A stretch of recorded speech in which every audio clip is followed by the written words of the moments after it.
পহেলা বৈশাখ নতুন বছরকে বরণ করে নেওয়ার এক চিরচেরা রঙিন দিন। শুধু ক্যালেন্ডারের পাতা বদলানো নয়, এটা আমাদের বাঙালি সংস্কৃতি, আবেগ ও ঐতিহ্যের সজীব উৎসব। এই দিন মানে হৃদয় জুড়ে নতুন কিছু করার প্রত্যাশা, পুরনো সব ক্লান্তি ভুলে যাওয়ার এক অনন্য মুহূর্ত। এমন এক দিন যেদিন সূর্য যেন একটু বেশি আলো নিয়ে ওঠে, আর গ্রামের বাতাসে থাকে মাটির গ্রানের সাথে এক অন্যরকম উচ্ছ্বাস।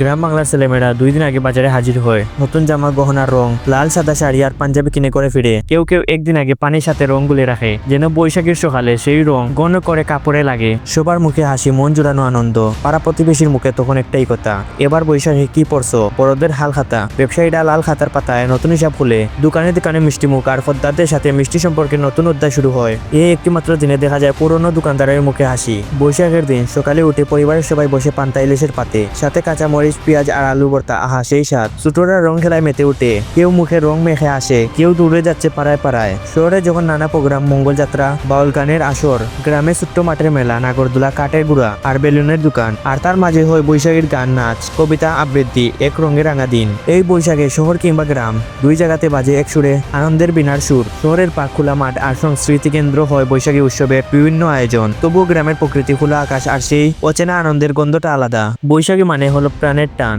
বৈশাখ কেবল একটি দিন নয়, এটা আমাদের রং, আমাদের শিহর, আমাদের ভালোবাসা। যতদিন বাঁচবো এই উৎসবকে বাঁচিয়ে রাখার দায়িত্ব আমাদের সবার। বন্ধুরা, আশা করি এই বৈশাখের ভিডিওটা আপনাদের ভালো লাগছে। আর যদি ভালো লাগে অবশ্যই কমেন্টে বলবা, আর ফলো করতে বলবেন না। সবাই ভালো থাকবেন, সুস্থ থাকবেন। দেখা হবে পরবর্তী কোনো ভিডিওতে। আল্লাহ হাফিজ।